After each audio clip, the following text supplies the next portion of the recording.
Hey, you came back. Great. Why don't you grab a chair and come join us for session 2 of Fabula Ultima? We found Jelly. Ode is so psyched. I bet that Gregor and Nyx just keep brooding, being all emo and stuff.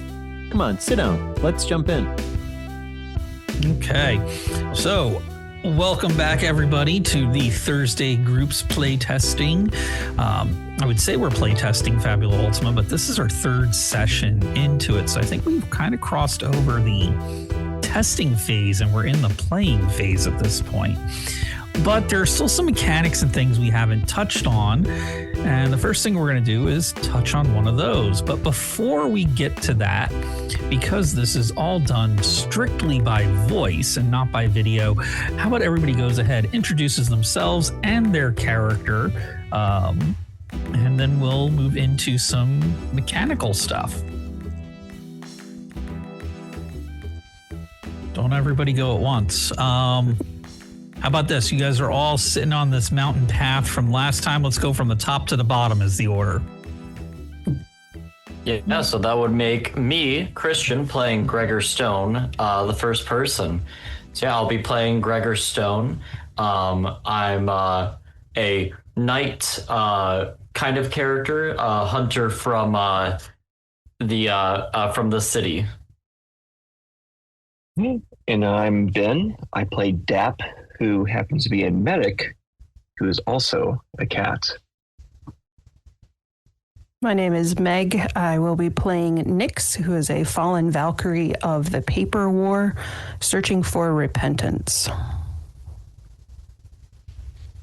Oh, I'm Ode. Quite the young and charming treasure hunting merchant I am. And I've got me a little jelly dog companion and ready to just, go on adventures with my cohorts here. My name is Emma, and I play Philomena Philly Brinks, and she is a sassy little sharpshooter who's just along to enjoy the ride. Oh, I forgot to say my real name is Bill. Sorry, my bad. And that covers all the players. And myself, I am the groggiest of grognards, and I will be taking the role of storyteller tonight. So last time where we left off was in a cavern. You had managed to find one of your old contacts, Noreen. But at the end of last session, you all made enough experience points to level up. And I believe, yes, it looks like everybody has clicked the button to do the level up. So you're at level 6 now. The way Fabula Ultima works for leveling up is you're forced to multi-class to begin with, right? So everybody has between 2 and 3 classes. If you have only 2 classes, you may choose to devote this new level to one of the 2 classes that you have, select another ability from one of those classes, and that's your advancement. Or because you only have 2 classes, you may add a 3rd class and take a singular ability from that 3rd class. If you already have 3 classes, you cannot take any additional classes. You may only advance 1 level in one of your current classes and then increase to one of the abilities. Dap, I see you just added a class to your screen. It just says class, though. I'm going to go ahead and delete that. Yeah, sorry about that. Oh, it's all good. I did ask that everybody maybe get an idea of what they were looking to advance for tonight before we got started. Who wants to go first? And I can help you out with getting this stuff on your character sheets. I can go first since we've already spoken about it. Okay, sounds good. Yeah. Dap, what are we doing? So I'm going to take a 3rd class, and I'm going to be Entropist. Okay. And what are we doing for our skill?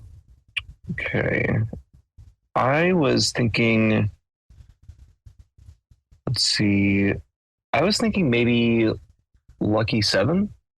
Lucky 7 is an amazing skill. I will add that to your character sheet. So what Lucky 7 does is at the beginning of every session, DAP has a lucky number. In this case, it's 7. Once per scene, when they perform a check, after they perform the check, they can replace the value on any one of their dice with the lucky number. In this case, 7. If you do this, the replaced value becomes your new lucky number. So if you roll a 6 and a 1, you can replace that 1 with a 7, take a failure and make it a success. I'm going to give you some advice as somebody who has this ability on a character that I play in a different game. If you would be successful, like say you roll 2 10s on a check, well, that's bad. A 10 and a 9, because you want that critical. You can replace that, and you would still be successful with that 7. You can replace that 9 with the 7, bank the 9 for another scene.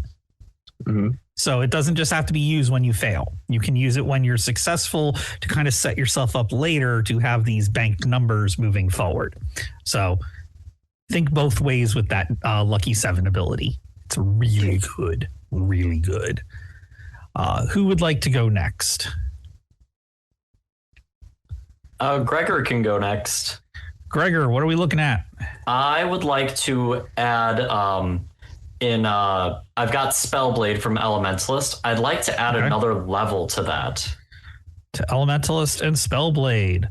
Boom, you have been increased. Yeah, because I should be able to use that with my Soaring Strike spell, right? Yes, because Soaring Strike is a spell. I'm using a spear. Yeah. So yeah, that's my entire thing. That is all I'm here for, is to jump. Well, you just got a little bit better at jumping. Heck yeah. Who would like to be the next willing victim? I took another level in Weapon Master. Okay. And added counterattack, which is after an enemy hits or misses me on a melee attack, if their accuracy check was an even number, I get to perform a free melee attack. Super, super handy in a fight.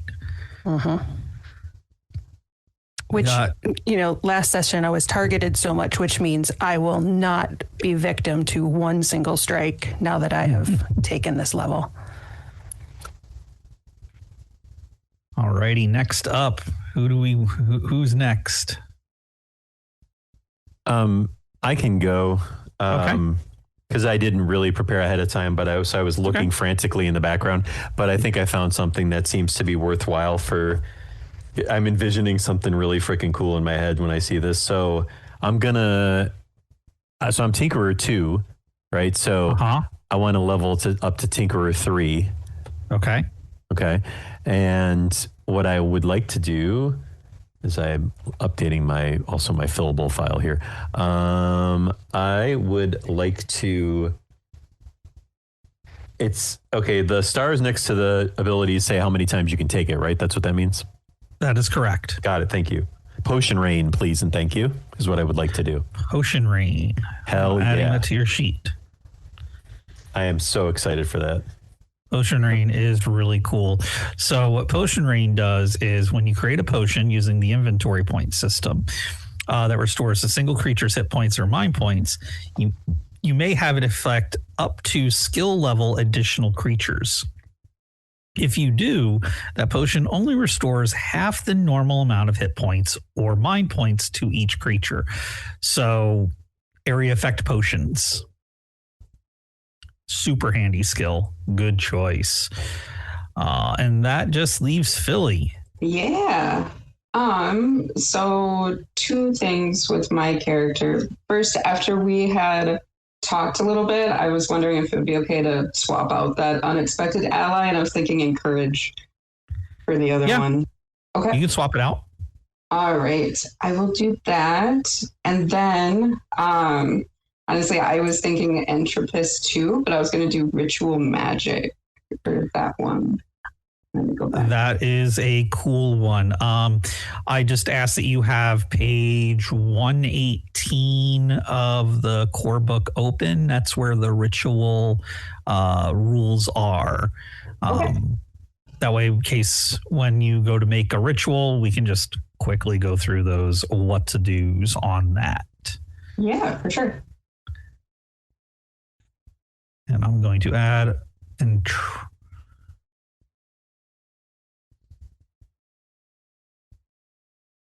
ritual and tropism. There we go. I'm like, where are you on this thing? I know you exist because I use it as a super handy dandy section of rituals too. I have a funny story about that I will tell you all after the stream of how I used it. All right, so that's character advancement in a nutshell. What I want everybody to go do, just because we're starting a new session. This isn't always going to be the case, but I'm going to do it this time. The system automatically recalculated your hit points and your mind points to what they should be. On the top of your character sheet, underneath where your name, directly underneath where it says pronouns, there's a little icon that looks like a person sleeping in a bed. Go ahead and click on that icon. That is going to fully heal you and restore your mind points. So you will start off today fresh and clear without injuries.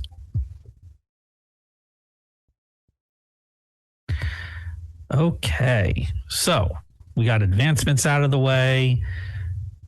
We can go back to the story at hand. Before I do that, does anybody have any questions or anything? All right. So last time we ended up, the town guards from Pape Noir had followed you into this cave where Noreen was hanging out and trying to stay hidden. They followed you all the way down and they discovered her and the cave itself, which is filled with all of these bamboo plants and this weird jelly-like river. You recognize it as the jelly that people are using for energy production or storage now. You ended up having a fight with these guards. One of them escaped and made their way out. And this is where I will turn it over to you all. The game is yours. You are in this cave with Noreen. Noreen, how did you find this place? To be completely honest with you, it was a total accident. I was out on the beach, just trying to, clear my head. And I just started walking the shoreline and I saw this little crack in the cave wall. There was a bit of light that was going on inside of it. It's just, pure chance. I just caught it out of the corner of my eye and I followed the tunnel down and wound up here.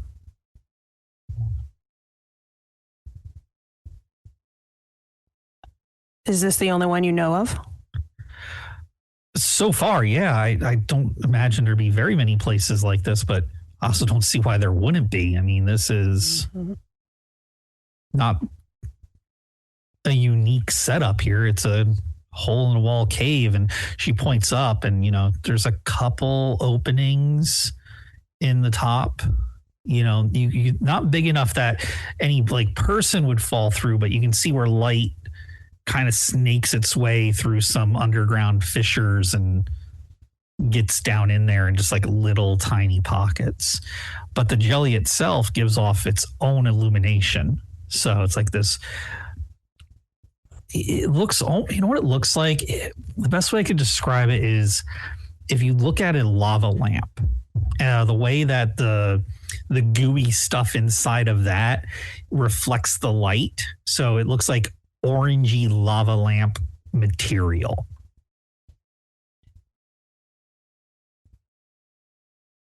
Is this so out of game for the sake of the environment?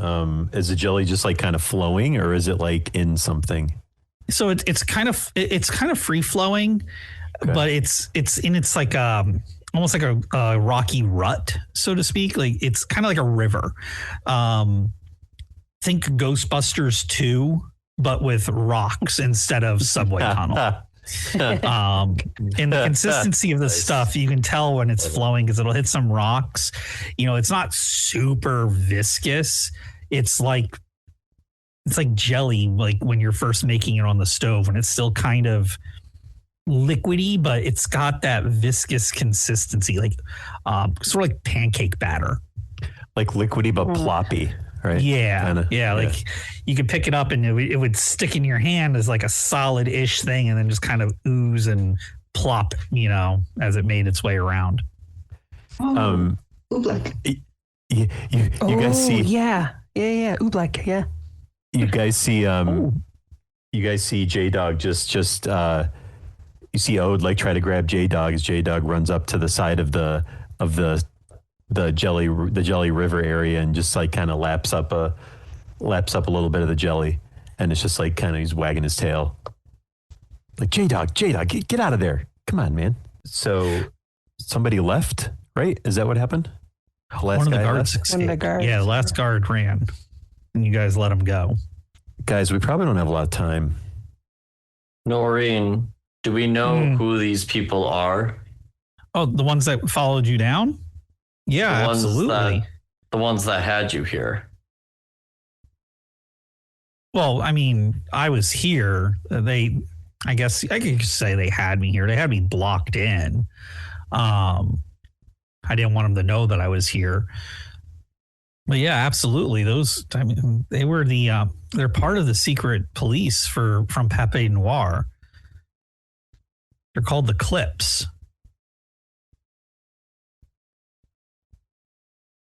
Their whole thing is trying to protect the status quo of business there. They don't want anybody else profiting off of any new additional paper source. It's kind of like why Pape Nouvelle is, such an enemy of theirs with this new cardboard thing that they're doing.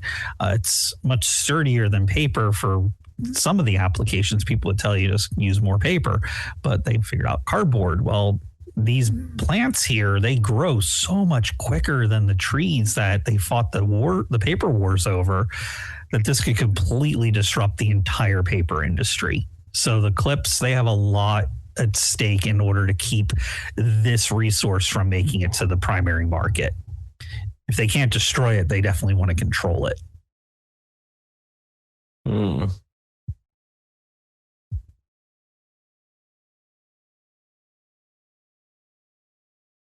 How did they find out? Oh, no, go on.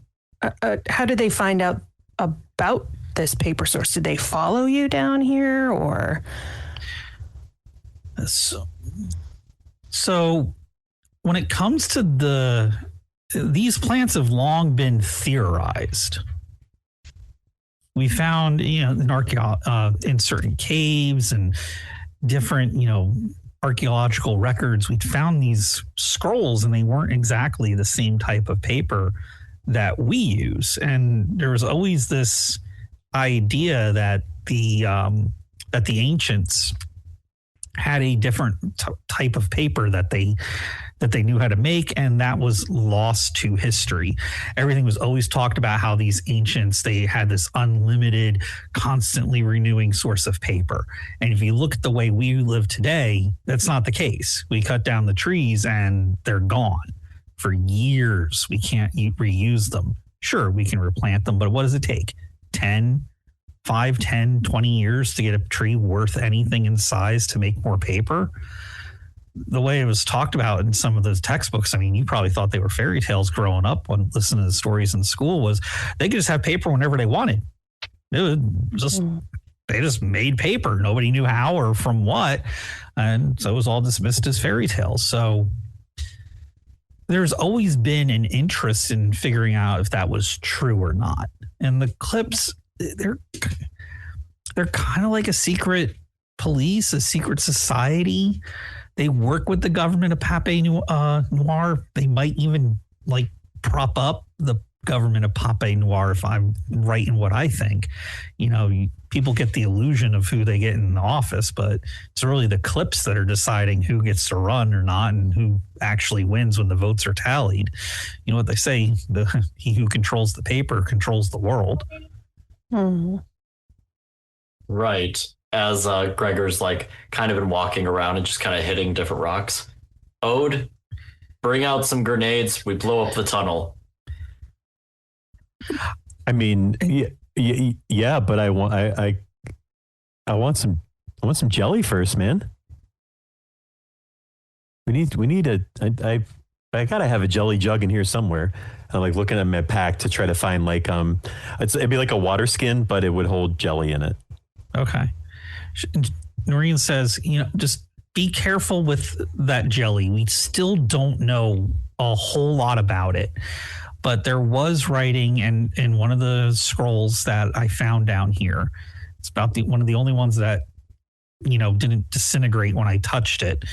It says that, yes, it's an energy source, but it also can bring like your thoughts or your desire. I can't really, the words, I can't really translate it. But it seems to have some kind of magical properties as well, which is probably how it provides energy. So I would be careful with it. Oh. Something about it being able to make the unrealized true, which is probably why it works as an energy source. Ode's one eye gets big. Gregor does the thing where he's got like one open palm and his other hand is like in a fist, and he like knocks them like that on top of his other hand. He says, I see. So it's a mystery jelly. So Dap looks at Ode. He goes, I don't know if I've ever mentioned it before, but I've been writing a medical journal, and I might rename it to Ode to the Unknown if you happen to take a little dip in this in this jelly. I mean, back home we say, a pinch between your cheek and gums. It's a nice nice relaxant. This looks, Noreen, this kind of looks like the similar color to what we got back home. Like what I got back home. At a game, explain that real quick because my memory doesn't extend past. So okay, so like Ode being like Ode being just like tinker adventurer trying to find things, is also coming from the city. Comes from what Papier Nouveau, which is the cardboard city, which is the one that uses jelly for energy and stuff like that, right? And so, and I have J-Dog, which is a dog made of jelly. So I'm pretty comfortable and well versed in the jelly world. Okay, which is why I'm like a little bit excited at the fact that this looks like similar color to, because we didn't ever establish how many types of jelly there really are. There could be more than one type, like kryptonite, right? There could be all different kinds of colors. And I'm happy we can contest this or roll or whatever, but like Ode's looking at it like it's a similar color to what's back home. Okay. It's not that different. So should be fine. What she'll say is, she's like, well, you're not wrong, but you gotta remember what you use over in Nouveau is processed. This is raw from the spring jelly, and we don't know where that comes from. She points over at like a pool of it, and it just kind of bubbles, and this river of jelly doesn't go anywhere really. It just kind of meanders around this cave and disappears back into the ground at one end. She's like, this is the unrefined, pure from the earth variety. So guys, please tell me I'm not the only one that's got like a container. Someone's got like a jug, like a canteen, a water skin, something. We need to get some of this raw stuff. This thing will be, the energy of this raw will far outmatch the processed back home. Billy like dumps out her flask. Got it. I'd say I'd probably have like a little can of like an empty can of cat food, just like this little tiny little for you to kind of put some drops in there. Yeah, I'm gonna. Well, I would like to assist you all and try to help to make it as smooth and painless and safe as possible. Because how many? I don't remember how many of us are from Nouveau versus Noir. Because I'm from Nouveau. Who else is from Nouveau? I'm from Noir. Noir. Yeah, Noir. Son of a wow!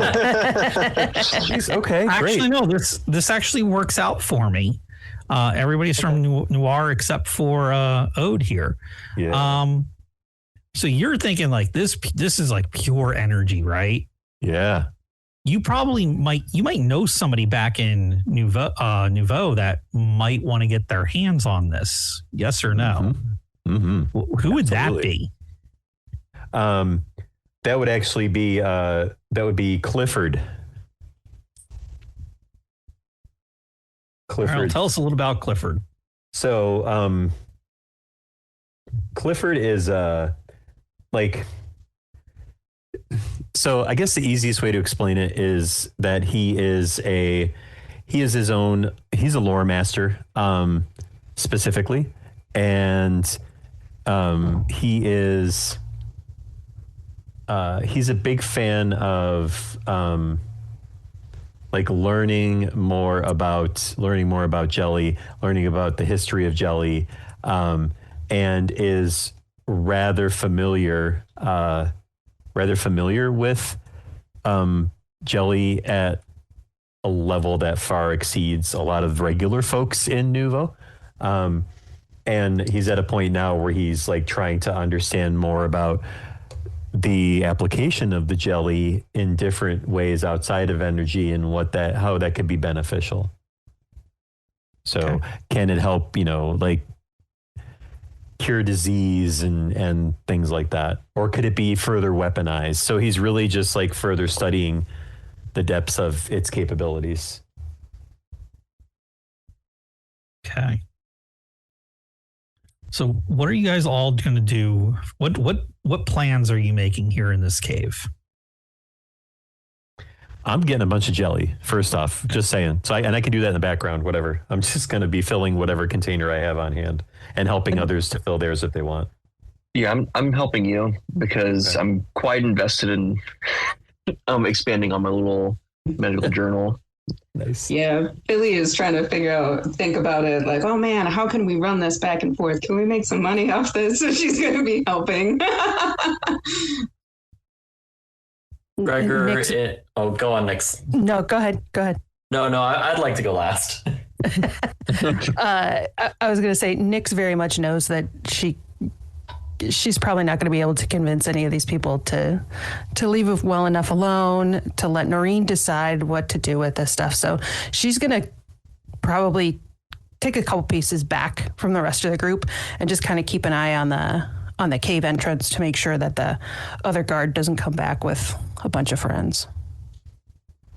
And Gregor, ever the caveman, is just here waiting on Ode to be ready because he's like, cave dangerous. Best way to get rid of cave? Blow cave up.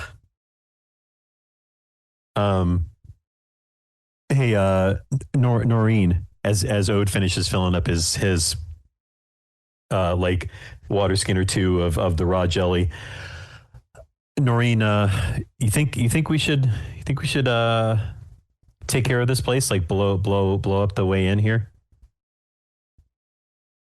Ooh. At least we should disguise the entrance. You know what? They know how to get in. They know where it is. Yeah, that might make sense. We could always uncover it later. Yeah. All right, Gregor, I'm down. Ode goes to start. Yeah, Ode like walks to his own little area and just starts like kind of like making. Gosh, I remember how I even do my stuff in this game. Let's see. Like I want to make a couple like explosive potions that I can use outside Okay. to blow up and get debris in front of it. So what you would, since you're looking to make something like that, right? Your backpack is technically a magic backpack. Like you're always assumed to have the most basic things like rope, containers, rations, that kind of stuff. That's always in your backpack. You don't need to worry about it. But Fabula Ultima does have the inventory point system for everything else. And this is going to be one of those things that's going to fall underneath the kind of everything else category. That being, let me pull up this thing because I have it in the Fabula Ultima page in the Discord. There's that kind of like one page thing with all of the different info. It's like a GM screen on one page. What you're looking at using here, in my opinion, would be an elemental shard. These are kind of like little elemental bombs. They do 10 points of damage. You get to choose the element of damage that they do: air, bolt, or lightning, earth, fire, or ice. So you spend 2 inventory points, create one of those shards, and use it to seal up the entrance to this cave. Got it. I'm seeing it. I'm tracking so far. Where? Oh, I see. Do my inventory points reset when I level up? They do not. Those are going to be things you're going to need to spend money on in order to level up. Okay. So you might need to. You have everybody looks like they have a little. Not everybody. No, not you either. You do have money there, Ode. So next time you're in town, you could spend a little bit of that money, 10 zenit per inventory point you're looking to refill. You have a lot of inventory points the way you built your character class. So okay, but it looks like my current is 1 right now. yeah, so you would not have enough to create that bomb yourself. Can I phone a friend? Anybody who's in the group who has the inventory points can create it and use it. Oh, okay. Got it. Gregor, I need a little bit of juice, man. I can't make any booms right now. Oh, let me see what I've got in my backpack. And, last time Gregor stubbed his toe and lost a few of his inventory points, but he does still have 4. Okay. Is that enough for it? Yeah, for 2, each bomb right? is 2. Yep. Yeah. 2? Okay, I just missed that. So I will I'll use 2 points to make 1 and hand it over and say, do you think like you need more than this? I feel like this is a 2-bomb entrance. Right. Okay. And I will make another bomb and use up the last of my inventory points. I mean, we need this to cover the entrance, not just partially cover it, right? We gotta Noreen, can we get out if we go further in, or do we need to go out the way we came in? The only entrance, I only found one entrance and exit in here. I've done a little bit of exploring, but I haven't explored the entire cave system. It's a fairly large system here. Got it. I grab a random stick off the ground and I say, all right, J-Dog, get it. And I throw it as far as I can to try to throw it like out the entrance of the cave. Okay. And so that J-Dog just automatically runs away. So I'm like, come on, guys, let's go. And I start to hustle out to the entrance to get bombs set up and ready to explode.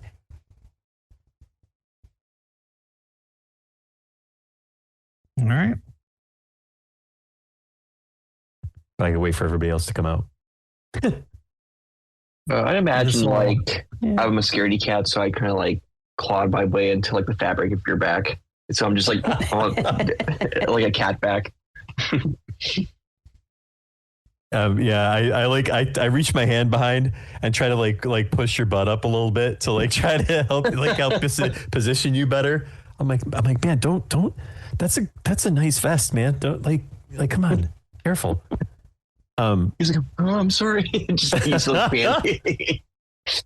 And then so I run out. We run out then. Sounds All like. right.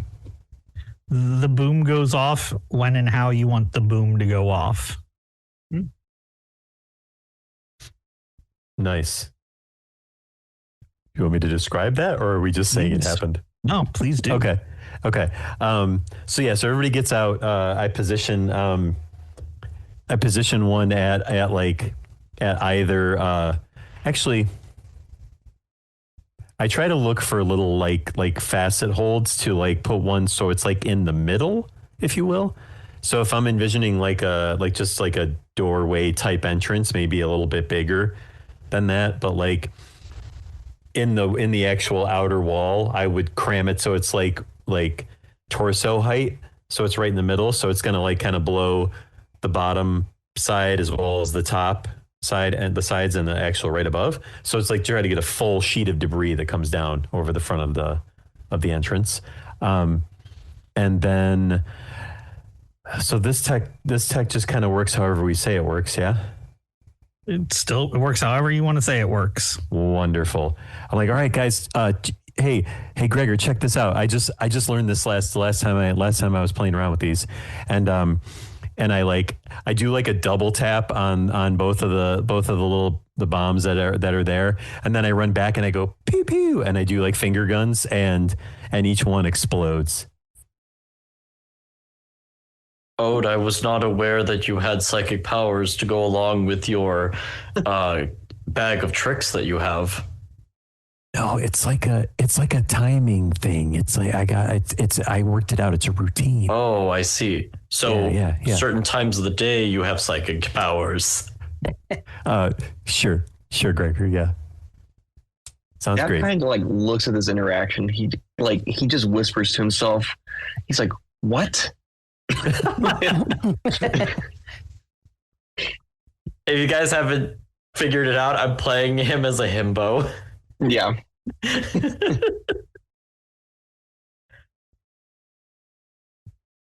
So explosions, everything goes off as planned and as you set it up.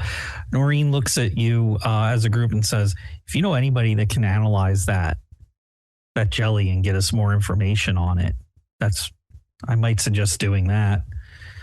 While I try to make contacts with some of my old people in the spy networks and see if I can find somebody that can help us secure the cave and start moving some of those plants out of there to study them, maybe start another farm of them outside of that environment so we can start stockpiling it and really disrupt Noir's economy, grip on the paper.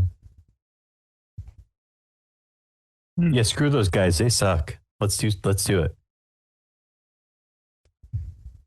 I'll handle the clips and the bamboo if you want to chase down the jelly lead.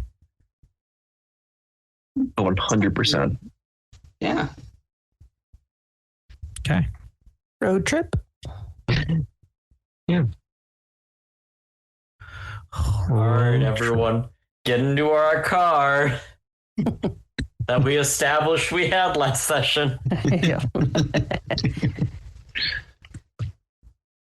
And where is this team going? Who are they going to turn to while chasing down info and working with this jelly? So we are trying to offload said jelly and like say a little bit more what you said just a couple minutes back there? Yeah. So learn more about it. Chase down info on it. Figure out how to use it. Better understand this jelly, which seems to be pure and unrefined. Hey guys, you want to?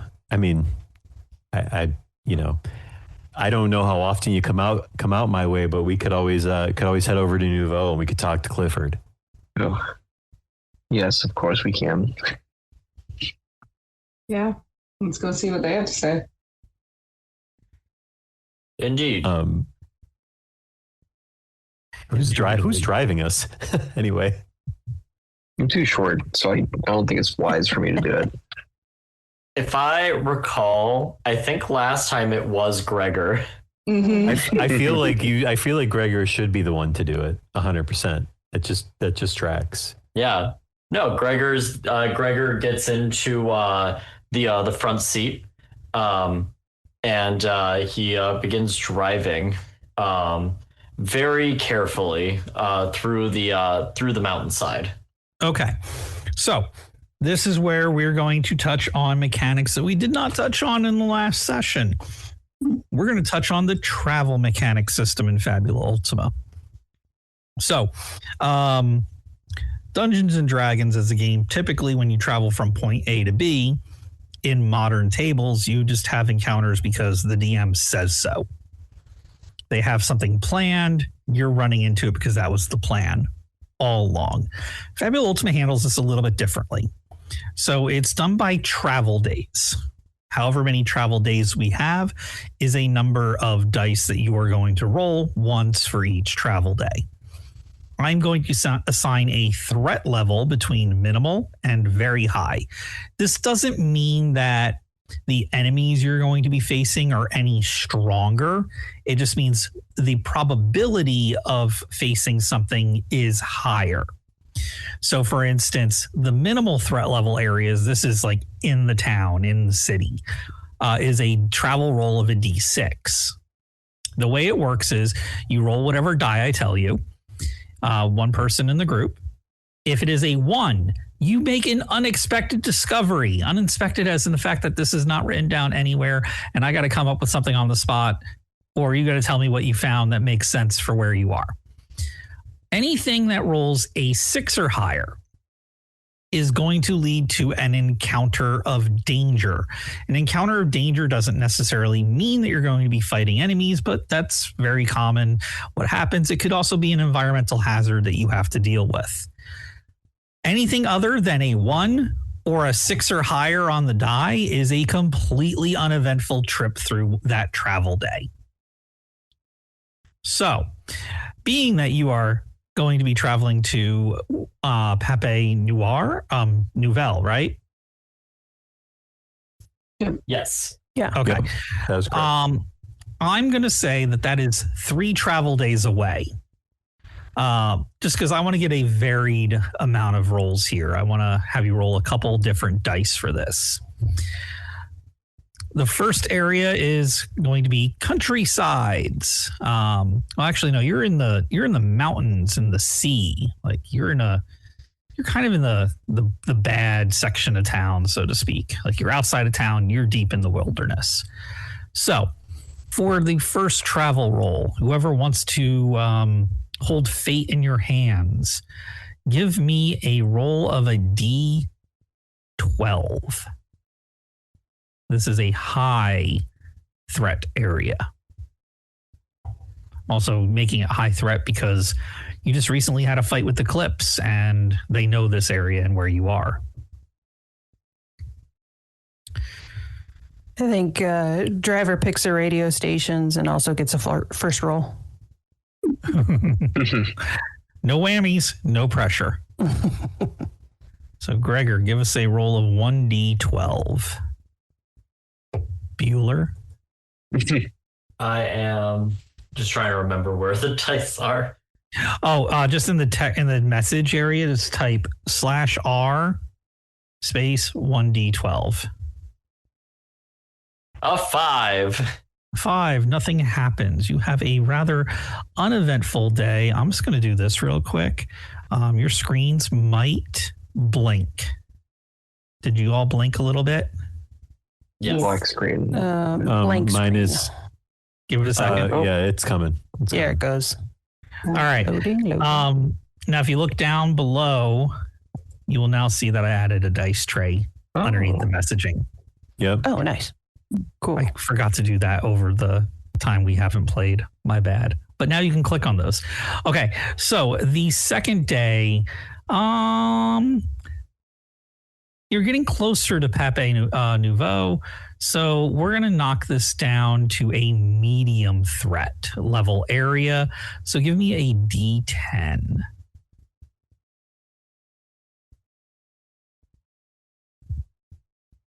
From Gregor again? Anybody who wants to do it. Nobody else seems to be jumping at it. I will do it. Yeah, you know. It's nice just to be able to click the. Oh! Oh! See, look what you guys made me do. Oh noes. Oh noes.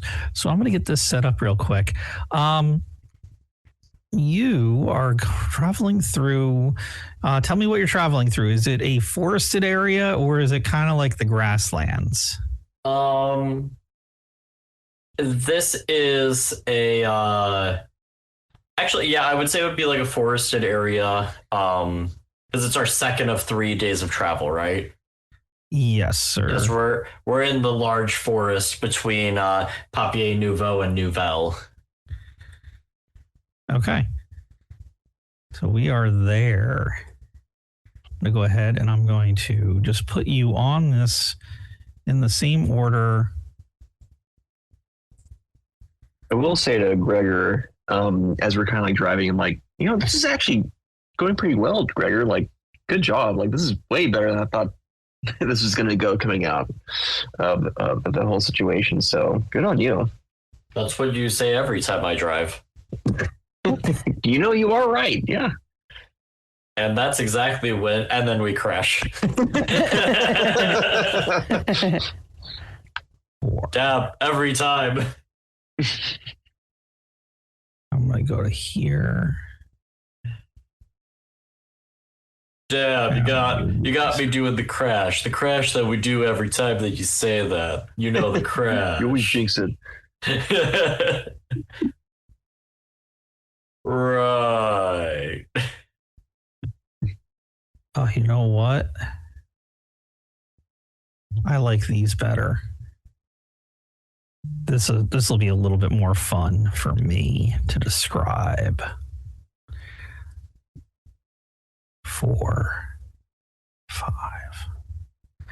1, 2, 3, 4, 5. 1, 2, 3, 4, 5. Perfect. Activate. Can you all see the screen? No. No picture. Sort of. See orange box. Yeah, there's an orange box. Yeah, I know what happened. There There you go. Ooh, what are those? What? I think they're friends. He says, what? Yeah. I know what happened here. You guys are set up as prototype tokens, but it didn't keep the setting from one map to the other. So that's something I'm going to have to remember every time I set you guys up on a new map, that this vision thing is going to need to be updated. Now everybody should be able to see. Yes. Okay. So you're driving through this forested area near this lake. I don't know the name of the lake. One of you might know the name of this lake, though. And on the road, you see kind of, it looks like just debris and stuff on the road. You don't think much of it because, it's just little stuff. You've driven over worse before. But you drive over some of it and your tires immediately get stuck down like in it, like you sink like just down, and your car basically high centers in these ruts. You're spinning the tires, and nothing's doing anything for you. You can't get out of these. when you all get out of the vehicle to see what happened, you notice coming around you is the ground kind of doing the cartoon Bugs Bunny thing with the dirt. And 5 of these wormy things pop up out of it, and they're all like click clack with their little mandible thingamajiggers. You guys have encountered a danger because a 6 was rolled on that travel roll. And then they all say that they took a wrong turn at Albuquerque. I do look at Gregor and I go, yeah, I guess I did jinx it, didn't I? Yes, I suppose you did. All right, time to fight. And I jump out of the car. He's so excited. Always ready. And since he kind of like went first, I did jump after him. I'm like, Gregor, no, wait, no. Like trying to help him. I like to imagine that like you had something that like just like got clipped to my armor. And I just like your medical bag, and I just dragged you along with me. Love it. So, combat in Fabula Ultima, because it's been a minute. The way it works is it has a fluid initiative system. It doesn't matter who goes first. In this case, you are fighting regular, run-of-the-mill enemies, minions, soldier level stuff. So the initiative order goes like this. One of you gets to go. After you make your action, just take your token, drag yourself to the standby location. And then I go with one of my enemies. Then you go with one of the players. Then I go. Then you go. And we'll do that till all the units have been moved behind the ready line to the standby line. We'll reset, and we'll keep doing that until one side is standing or one side is down. So who's going first? I mean, Gregor was super excited, so Gregor just goes after like the closest one. We're just gonna say it's this guy up here. Okay. I don't think I need to activate Soaring. Yeah, I will. I'll activate Soaring Strike. So that's your spell. Yep. And that allows me to make an attack at the as part of my action. Mm-hmm. And I will make a heavy spear strike on him. And so I pull out my my halberd and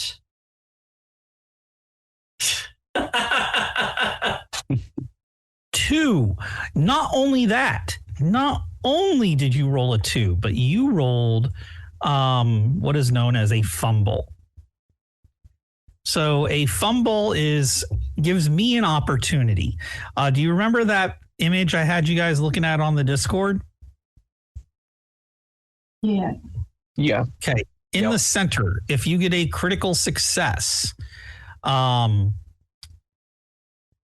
you get to choose one of those things. If you get a critical fumble, I get to choose one of those things. But here's the cool thing. This type of failure is pretty cool because you get a free Fabula point to add to your sheet right now. Hooray. Mm-hmm. And I am going to assign a opportunity to you. You were so confident in your ability that you were going to get this Soaring Strike to work really well. But it didn't happen. So, you know what? I'm going to take a +4 to my next test. I'm going to do that. Because I don't really, there's not a lot that I could really use on this that makes sense from a villain side of things. So at this point, could I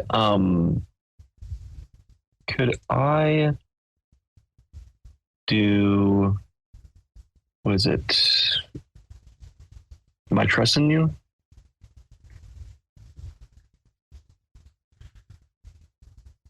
To let him re-roll or improve the result? Let me look at that really quick because this was a fumble. I know you cannot spend Fabula points in order to fix a fumble. So Okay. let's see. A fumble indicates automatic failure, and an automatic success means you hit your target regardless of defense. They also generate opportunities. I may assign additional modifiers. Multi doesn't cover whenever you fumble. Nope. Rolls a fumble. They immediately receive 1 Fabula point. So let's say my trust in you. After another player who is able to hear performs a check, you may spend 1 Fabula point to invoke one. We'll probably get a correction from somebody in the audience who listens to this if we have the Fabula Ultima crowd that I have that watches Capiterra, and they'll probably correct me on this. But I'm going to say you cannot, because it relies on you spending the Fabula point. And you can't use a Fabula point to override a critical fumble. Okay. If it was any other type of failure, that would have ruled yes. Sure. I'm sure somebody will correct us in a comment section somewhere, and I will pose this question on the Fabula Ultima Discord as well and get an answer. Definitely from somebody in the community, and maybe possibly from the writer of the system. They're very active on that Discord. I am going to handle my who gets attacked the same way I handled it last time. I'm just going to roll the D5, and whatever you are on this position, up to down, is your number. So DAP is 1, Philly is 5. 2. It makes so much sense that it would be Gregor. Gregor runs up, trips over a branch, and just like falls right in front of all 5 of them, face in the mud. Okay. They are going to use Mandible. Oh, look at that. Oh my goodness. This is a critical failure on my side. So that allows you to look at that list, and you get an opportunity that you can assign to and because Gregor, you were the one who targeted, you're going to assign the opportunity. You can pick any one of those from that list. I really want to make a bond of hatred against this. Okay. For me, because 1, I don't like this guy, and 2, that would also activate my my agony ability towards them. You now have a bond of hatred toward caterpillars. And this stays in effect. This is one of your bonds now until you change it out during a rest scene. So you now hate caterpillars. Oh my goodness, I hate these guys. Guys, I hate them. And it moves over to the player side of the field. I can go if that's okay with everyone. So like I can't make the potion stuff because I don't have any inventory points because I need those to even in combat, right? So correct.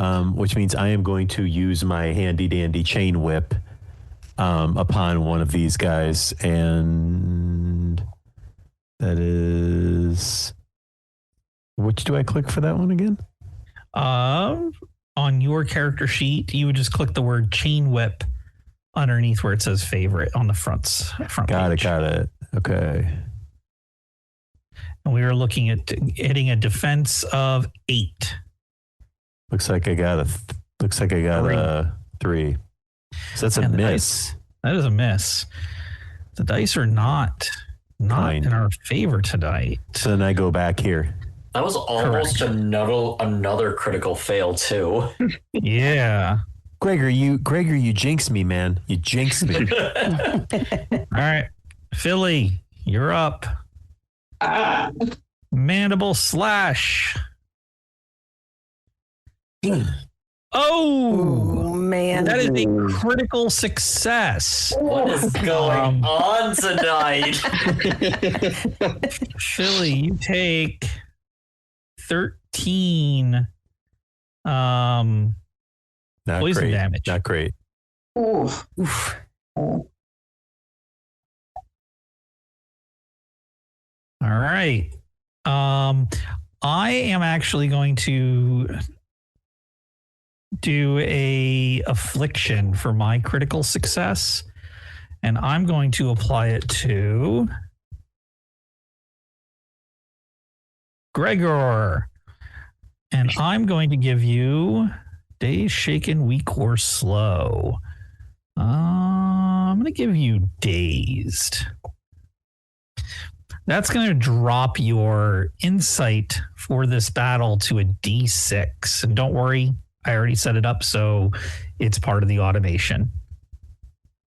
It's a good thing I'm not very insightful to begin with.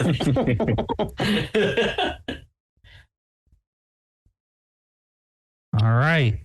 Player side. I think I'd like to heal Philly. Okay. Let me I just press the heal on spell. Yes, and then click the spend 10 MP or the 10 wizard hat. Are you just healing Philly? Well, yeah, I mean, you're the only one that took damage. Yes.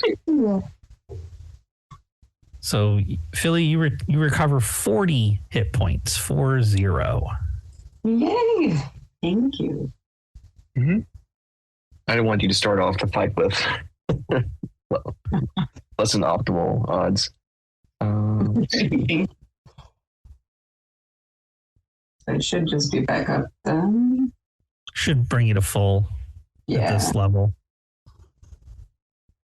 If you want to move yourself behind the standby line. Yeah, sorry. All good.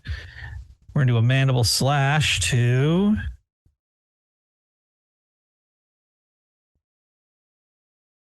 Oh. 1. So this caterpillar sees you healing Philly, and they bite you, and you take 13 damage, because I'm sure you don't have a 15 or higher in your standard defense. Let me see. Your standard defense is 9. You do not. Yeah. Well, that bites. Literally.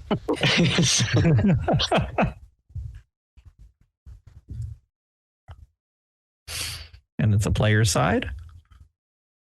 I am gonna shoot the one that just bit Dap. Just gonna whip out my pistol.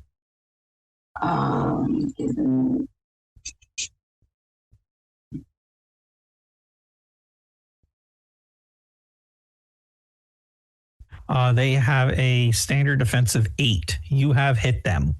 If you just want to click on the icon of whichever one you want to hit, and then click applies to selected token.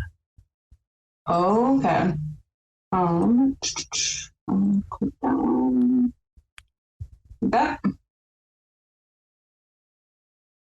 Let me see. It does not appear to have worked. Unless. Oh no, you took the damage. Oh no! Shot yourself in the foot. Yeah. Here.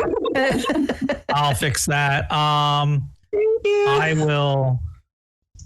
You wanted to hit the third one, the one that hit Dap, right? Yes. Yep. Okay. Boom. Applied. We're going to do the same thing. These guys are pretty much one-trick ponies, folks. They bite and they roll up into balls.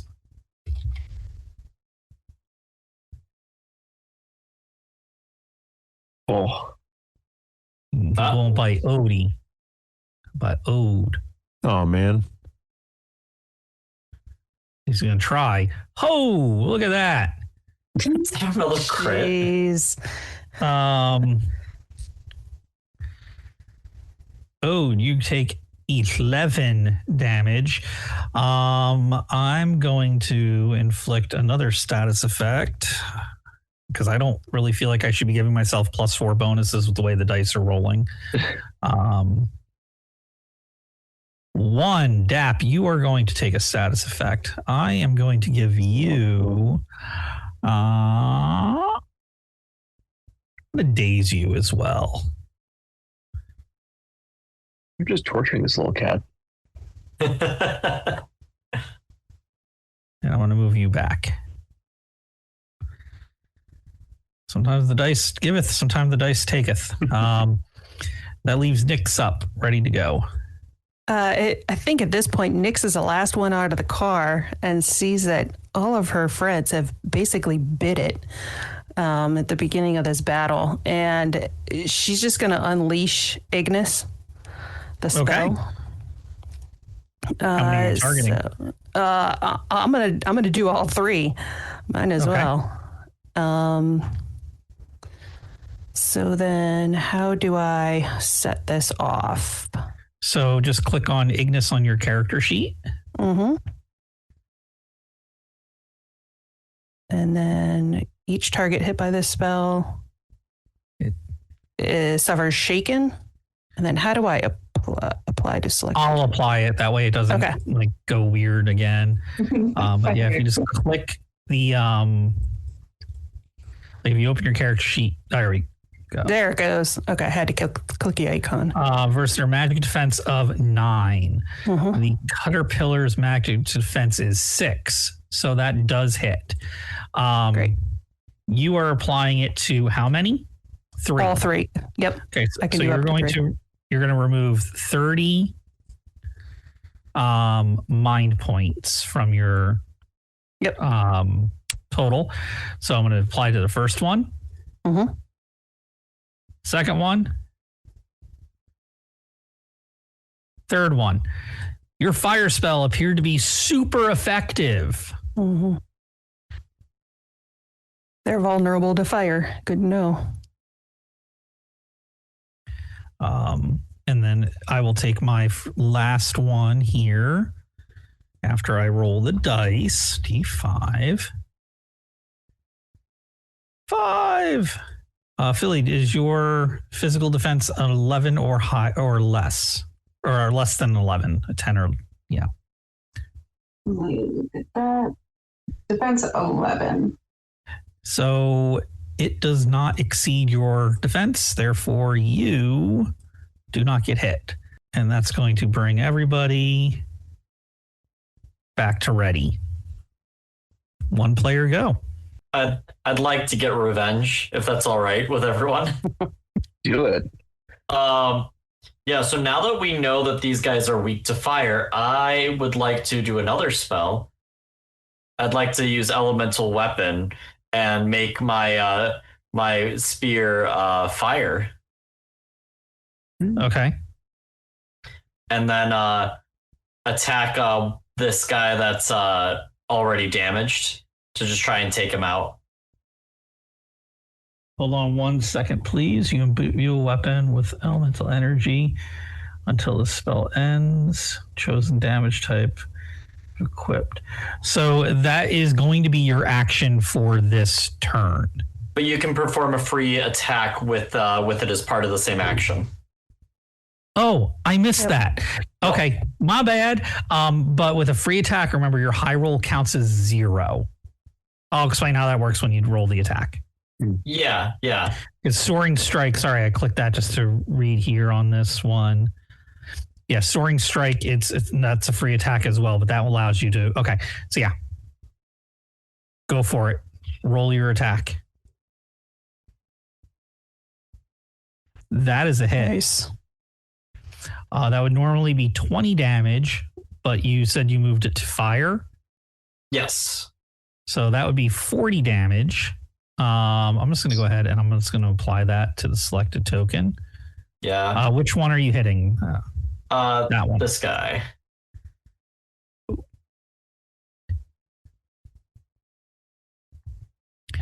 So that did 40 damage. So it's high roll 8. So still worked because your high roll is 0. So heavy spear does what damage? Mod 12. So yeah, you would take off that 8. You're only doing 12 damage, but because you did elemental weapon, that's really 24. He had 16 hit points left. He's down. Oh, is that how it works with Soaring Strike, where it does 0 high roll, but it does the 5 extra? Correct. So you would drop that 5 roll. You would just do the mod plus 5 in that case, Restoring Strike. God, I thought that it just it added 5. Okay, now I know not to use it every time. But also hitting this guy because I am a Dark Knight and Dark Blade. And I have this Agony. Mm-hmm. I can recover. I have 1 level in it. I can recover 3 MP. There you go. Nice. So if you just click that bottom bar there where it says SL times 2 with the hat.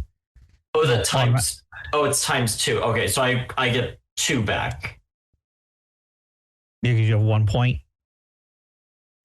Yeah, I have 1 point. I thought that it was that plus, but I was wrong. That makes that infinitely better.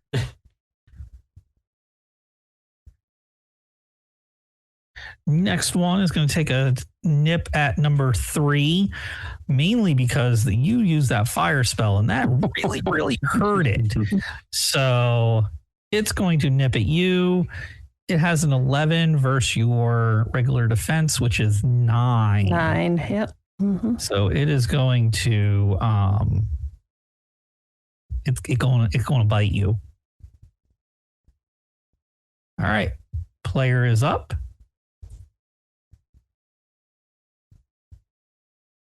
Nyx will swing back at the one who just bit her. Okay. She would also like to invoke elemental weapon. Okay. Fire damage. Okay. Spend the magic points. She is applying it to her rapier. That's a 14 to hit. That's gonna hit. So drop the high roll, which is 7. Mod is 6 times 2 is 12. Do you have a preference in which one of these you are hitting? Whichever one bit me. All right. Just swing right back at 12 points to that.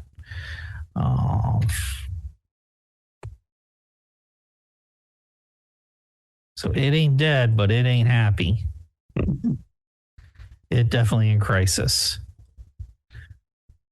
5, 4. Gonna try and bite you again. You have a defense of 9, so he does bite you. Yep. What's your health at? Oh, you applied that to Ode. I rolled a 4. Yeah, you rolled a 4. I thought you rolled a 3. Oh. No, 4. Oh, no. Maybe I'm looking at the wrong. Oh, no. Oh, no. My bad. Oh, man, it stings. Oh, what's your health at? About halfway-ish. Halfway. Okay. Just have to wait. Okay. And it is a player turn. I can go in response to what just happened to me. I'm going to chain whip, please and thank you very much. Whip them good. You damn right I will. That hits. That's great. So what do I got to do? And what do I do? I pick somebody? What am I doing? Just let me know which one you hit. The second, top, bottom, top, middle, bottom. There's only 4 left. I want to hit the one that attacked me. Okay. That's that one. Yep. KO. Okay. Nice. KO. Excellent. All right. I'm going to move my guy back behind the line.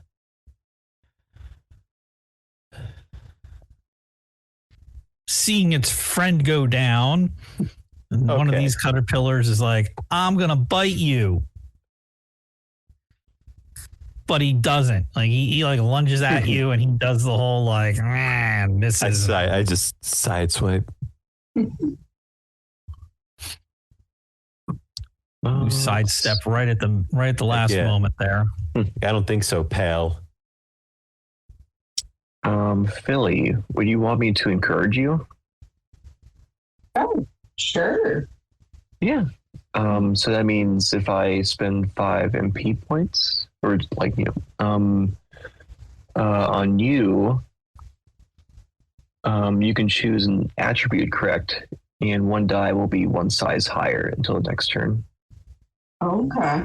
Well, that's cool. So do I have to like press on Philly's token to do that, or? No. We'll just have Philly roll the dice manually for that skill. Okay. Cool. I think maybe I'll put it on. Go with Dex. I'm a D12. Oh, nice. And so I go back. All right. Last Caterpillar is going to take its bite at 2. Bring it on. Mr. I got high armor class. Does a 7 connect? No, I got an 11. Yeah, so he's going to try and bite you, and he just kind of like bounces his fangs into your armor. It just kind of makes a tink sound and kind of like skirts off to the side. That leaves Philly up for the next attack. All right. I'm going to shoot him. So I'll hit my pistol. Oh, wait. Do I need to... You need to re-roll one of the... I'll let you re-roll that whole thing because you're going to... just in the bottom, you can just click on the 2 dice that you need to roll. Oh, okay. Because you get to up... Because I'm assuming that one of those dice was going to be a D12. Yeah, yep. Okay. So I'll do the D12. The 3. Ooh. And then the 8 is the other one, I believe. That is a 11. Their armor class is an 8, or defense rating is an 8. So you do hit. Sweet. Nice. Which one are you shooting? I'll do the one right across from me. Okay. So your high roll there was 8. The pistol is mod 7 or mod 8. So 8 and 8 is 16. It's high roll plus 8 is pistol damage. Let me do this the old-fashioned way. 16 minus 16 is 44. And you go back to having your regular dice from this point on, correct? Yeah, I think it's till the end of the turn. Okay. So reset. And a player gets to go. I'm just going to step up and chain whip again. Okay. So I'm going to do that. That is going to connect. Hey, let it be that top guy that's currently active. Oh, Control Z. Oh, I applied it to all of them. Let me unapply that to all of them and just leave it on the one, which is that one. He's knocked out. Nice. Come on, guys, we can do it. Let's do this. All right. I'm going to take another bite from you. 5. All right. That's a pretty low defense. I don't know if you have that low of a defense. Yeah, it's 11. Yeah, no, that is what I would like to call a clean Does not connect. Player up. I'll go Okay. because both of these guys are not in crisis, and I've got a fire weapon, so I'm gonna attack the one that has not gone yet. This guy. Okay. Potentially get him down before he gets a chance to attack. Defense 8. 8. It hits. 17 damage.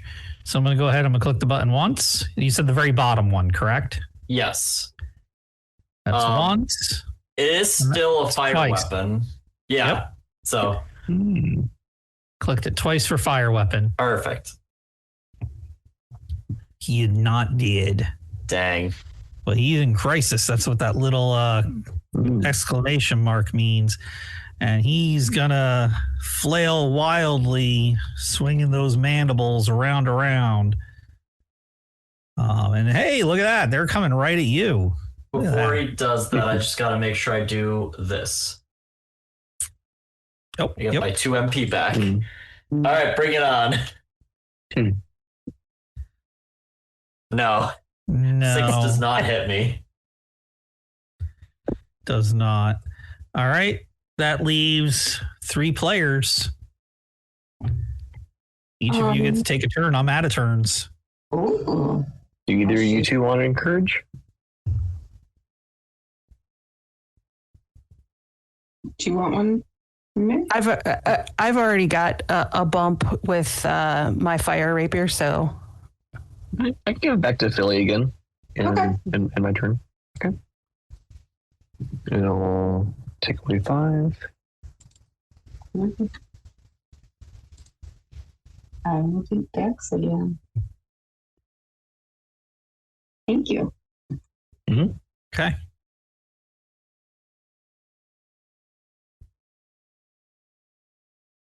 Next player.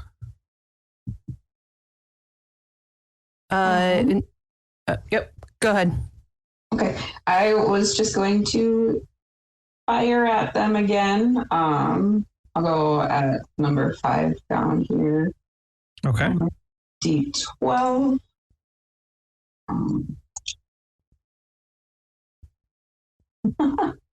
And then the D8. 4 and 3 is a 7. That unfortunately does not connect. All right. That bullet's going to bounce right off its hide.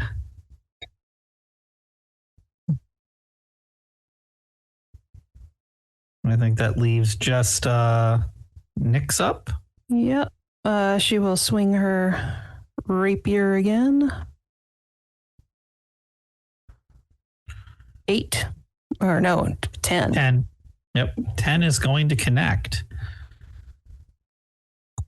Which one are you going to connect with? The one in crisis, please. One in crisis. Apply to token. Don't even need to click it twice, just once. Nice. All right, Caterpillar. We're going to go ahead and reset. Caterpillar. Oh, wait, no, it's you guys. One of you goes. Me getting all ahead of myself. Yeah. Yeah, I think I was last. Yeah. Yep. Yep. Alrighty. Don't all rush to try and take out the last standing Caterpillar. Well, go ahead. Go ahead. Yeah, I was just gonna say, like, I have a bond of hatred against this guy. I want to kill him. Do it. You go Yeah, for it. Yeah, please. I don't think that's gonna do it, boss. But You're so angry. Okay. but I can use a Fabula point, right? Yes, you can. You can spend a Fabula point. That's also experience. And I got one in this fight, so I'm gonna use it. And so I can re-roll one of those, right? You can reroll one, both, or you can invoke a bond. I would reroll dice in this situation. Yeah, I'd like to re-roll both if that's all right. Go for it. Much gooder. Much gooder. That is 20 damage. It is still fire. Unless it, I believe it's still fire for the rest of the scene, right? Correct. Yeah. So, and it doesn't get hit by that free attack thing because it's already been done. Yeah. So it gets applied twice. He's in crisis. D5. 3. It's going to take 1 slashing bite at number 3, which is Nyx. Do you have a defense of less than 8? I do. It's a 9. That's not less than 8. That's more than 8. Oh no! Yeah. It's more than 8. It's been a long week, you guys. Like, I'm not even. Nowhere. I'm just playing. Yeah, I'm just rolling dice. All right. Swinging swords. So Gregor went. So I'm moving them behind the line. Well, Everybody gets a turn now. So the new skill that I took in Weapon Master with counterattack, if you hit or miss and your accuracy check was an even number, I get a free attack. So I will swing my rapier again. That's just your free attack. You also get another attack. Oh, no, your free attack missed. Yeah, well, Sad. Could I do my trust in you in that moment? Yes. Okay. Yes, you could. Okay. So in my trust in you, whenever you perform a check, I can spend 1 Fabula point and to invoke one of their traits or bonds in order to let them reroll or improve the result. So let me go with that Fabula point. Okay. Is there anything else on my end I need to do to invoke that? You just spend your point, and the person who failed their roll gets to reroll. Nice. just re-roll. All righty. Mm-hmm. 8 to 10. 10's a little bit better. 10 is much gooder. 10 is going to connect. Nice. You do see Dap as he kind of like shows his trust in you. He's like, "You do it!" And like he just gets a little too excited. His little hat just like flies up in the air and goes back down.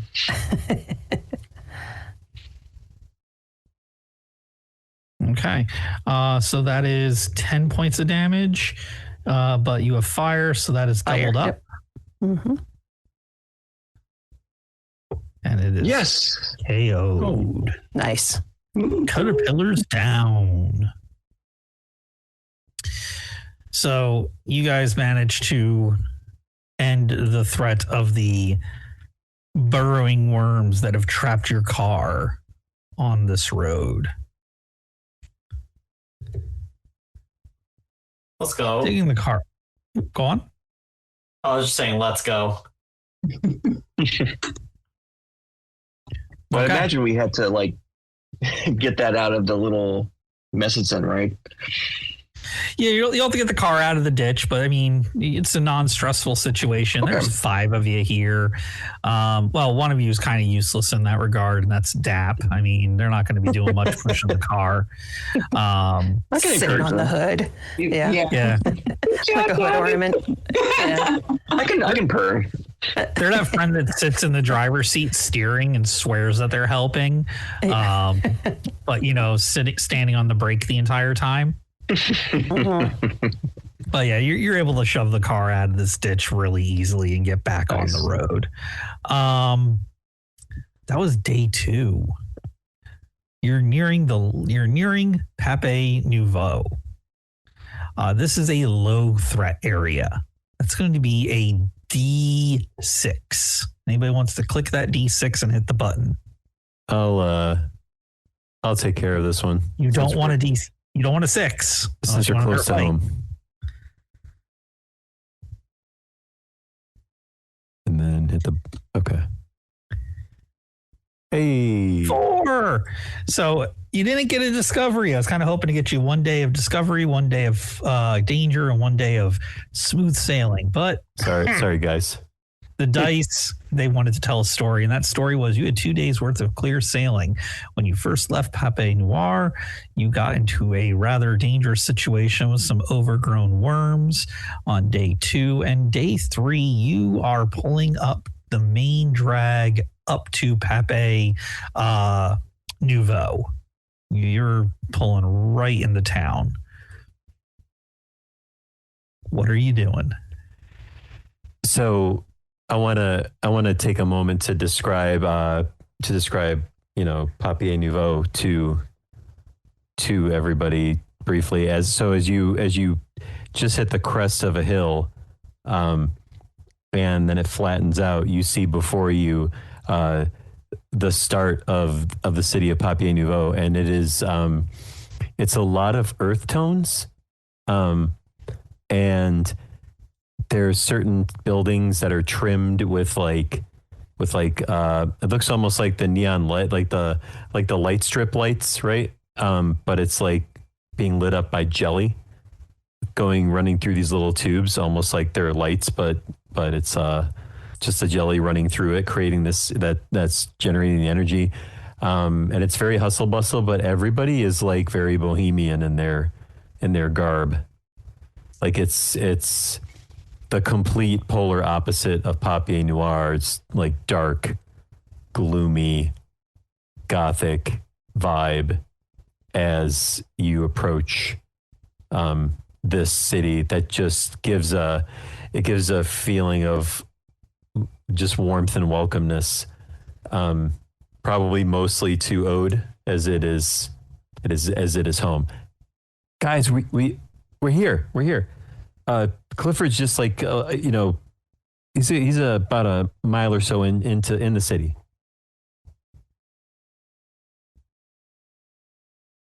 Billy's kind of like pointing out the windows of the car, like, man, it's been a while. I forgot how bright it was here. And next, When I kind of like Puller. Go ahead, Dap. Well, Dap kind of like looks out the window and you see like the eyes getting all dilated, just like the whole like big eyes of the cat. And the cat eyes just he's just kind of like marveling at the bright light. Nyx will pull her cap down a little bit tighter, kind of trying to use the brim of it to shade her eyes a little bit. And she'll ask, "Oh, you're on good terms with Clifford, right? No drama."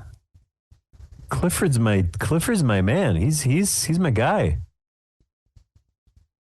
Okay. How often has he dealt with a whole bunch of jelly, like this amount that we have?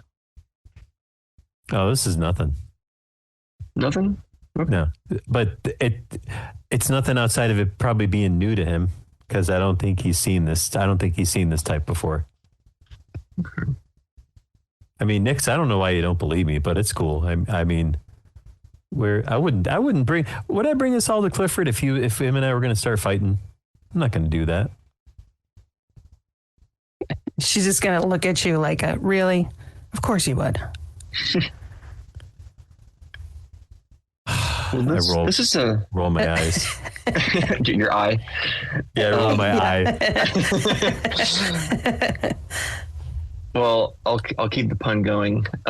So Dap kind of like looks at you and is just like, well, this is a new jelly, so just in case, we may not always know anyone's intentions, but since this is a new jelly, and he's like trying not to say it, but he just has to say the pun because there's no other way to kind of like for him to communicate it. He goes, just keep your eye on him. He kind of like sheepishly just like puts his little head down.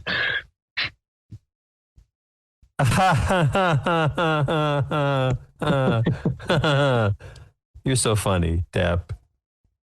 And then I after I kind of like I glare at Dap for a second, but then like scratch under his chin. I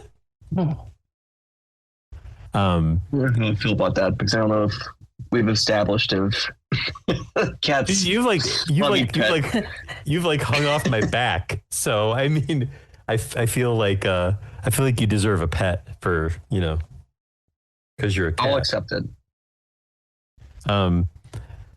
Oh, by the way, like J Dog has, I think it's during the travel, it's probably important to note that at least there was at least one time where J Dog was trying to play with you inside the vehicle, and you two were like sort of bouncing around in part of the vehicle, like as you wanted nothing to do with J Dog wanting to play. So he's made out of jelly, right? Uh huh. But it's like, Do but he's I- like in, but there's like a thin like layer outside, so you can see the jelly, but like it's being held in place. Okay. You know what I mean? You know what I mean? I still want to pop them. So, okay, so I'll just Yeah. retract my claws as I just kind of softly, like just smack it. Yeah, that sounds about right. I'm so tempted to use my Fabula point to make the town of Papier Nouveau filled with cat people. You could do that. Like I said, I'm tempted, but I feel like I should save it for a different development and not Save a it. meme. Yeah, save it for something really, really important. Yeah. I mean, I don't know. This is establishing a pretty significant piece of lore for this city. So, spend your point as you will, I guess. But I say, do what you feel. They all have big, magnificent mustaches too. If you bring them in. No, they have magnificent beards because the ones from Noir have mustaches. Oh, Yeah. there we go. Yeah, the track. Because Noir is refined and Nouveau is like all hippy dippy. Hey. We twist the ends of a mustache. Gregor takes off his helmet and he just has a magnificent mustache. Ode's like my beard's starting to come in, and you can see like there's a little bit of like just a little bit of peach fuzz on the chin. You do see me kind of like look at you from. I guess I'm like maybe like sitting behind you with like your dog, but I'm kind of like looking at you, just like judging you, like you call that facial hair, like while like kind of like grooming my own little mustache. Dap, all you are is hair. Did I say anything? You don't have to. Okay, I'm gonna do the classic. Are we there yet? And Gregor's gonna be like, we'll be there in about 42 minutes and now it's 15 seconds. We'd be there if I was driving. Hey, Gregor, pull over. It's right down the street. We can park right here. Okay. I jump out eagerly, and J Dog comes behind me, and I run up to a modest building, which is it's kind of like it's like a small, like, it looks like a combination of like a lab and like that whole WeWork thing where there's like, it's like a building full of just office spaces that people can rent or whatever, right? So there's like, it's a smaller building, and there's a sign on the door, and it says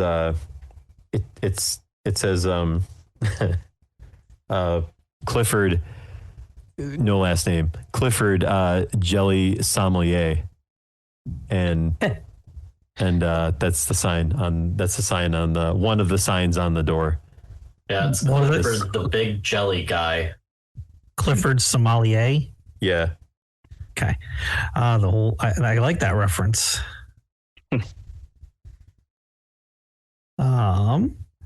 Okay. Yeah, there's a little surprise about Clifford that I really haven't divulged yet.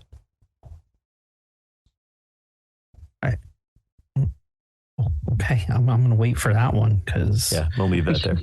when you open the door, are you opening the door? Are you knocking? What are you doing here? Totally opening the door. Yeah, Okay. because I mean, I know him. Like, we're pals. Okay. So you open the door and he turns, you see him. He's in, what's the front room? Like the living room? Well, I feel it's more of Workshop. like an actual like workspace area, like Okay. than it is like an actual like home, right? So he's got somewhere else he crashes. This is like where he he spends all his time studying jelly. Okay, so I think it's main workshop area, you would say. Mm-hmm. Yep. And he's bent over at a table looking at something, intently reading. He looks up and he sees you and he's like, "Hey, what are you doing here? You owe me a bunch of money." And he just waits. And then he smiles and starts laughing when he sees the look that you just made on camera. I'm just messing with you. Been a long time. What brings you around here? Haven't seen you in forever. Cliffy, man, you got to check this. You got to check this out. So look what I found. And I pull out the skin that's got the raw jelly in it. And I was like, and I hand it to him. Check this out, man. It's a real deal. He pours out a little bit onto a sample dish, and his eyes just instantly widen. And because I'm that kind of GM, we're at our 2-hour mark, and this is a perfect cliffhanger to get you guys stuck on, in my opinion. So this is where we're going to call the session. But we're going to do end of session stuff real quick. Dang, what a great session. Can't wait to see what is in store next time we play Fabula Ultima. Be sure to tell us in the comments what you think so far about our time in this system. And thanks for sitting at the table with us. Oh, and be sure to come back for the next session when we play the indie game Skeletons.